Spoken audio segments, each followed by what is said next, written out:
desires that we would pursue justice and oppose evil. In today's lesson, we will discuss how we can do this in our own lives.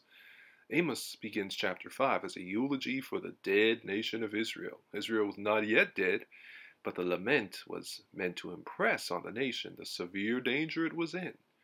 Its depraved moral climate and refusal to turn back to God had indeed set it on the path of destruction. Israel could not trust in the power of its armies to defend them against the coming destruction. Amos declared that their armies will be systematically cut down in battle. Their trust in false gods was misplaced. The Israelites were known to visit idol temples in Bethel, Gilgal, and Beersheba. But Amos announced that each of these is set for destruction as well. Their only hope was to return to God. And that brings us to our key verse for today, which reads, "Instead, I want to see a mighty flood of justice, an endless river of righteous living." Amos chapter 5, verses 24. Amos holds out the promise of the Lord's presence if they seek good. This highlights the fact that the Lord is not with them to begin with because of their injustice and oppression. This seeking of good is more than just an outward action. It must radiate from an attitude of the heart. The Israelites had been friends with evil and stood on the side of injustice. By using this word, seeking, Amos confronts them and challenges them to choose sides. Being on the side of good means establishing judgment in the gate. The gates of the town were often used for courts of justice and centers of trade, and there the Israelites did most of their oppression of the poor.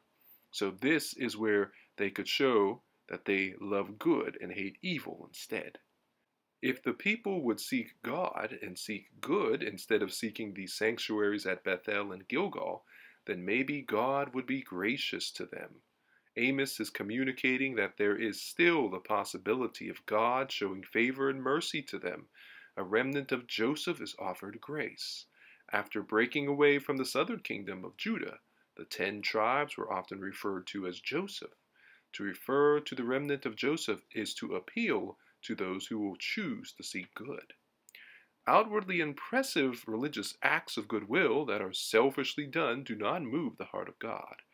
The phrase, "your feast days," refers to the 3 main festivals that God established in Israel: Passover, Pentecost, and the Feast of Tabernacles. Israel was abusing all of these festivals at this time. God rejected what Israel did in these feasts, which had a form of godliness but lacked the power thereof. The implication is that God himself may establish events, activities, or procedures, but God's people can pervert, abuse, and misuse them to achieve their own selfish needs. The Lord ends his pronouncement of judgment upon Israel's hypocritical worship with a rhetorical question. God asks if the Israelites have offered sacrifices to him in the wilderness. While there were sacrifices made to the Lord in the wilderness, they were not a regular feature in Israel's religious life until after the conquest. The Lord is affirming that his relationship with them was not dependent on sacrifices and offerings. He had been with them in the wilderness without regular sacrifices. The Lord has already laid out the stipulations of justice in his covenant, and he is waiting for his people to fill the dry and barren land with justice and righteousness as the rains fill up a desert wadi. So here's our lesson.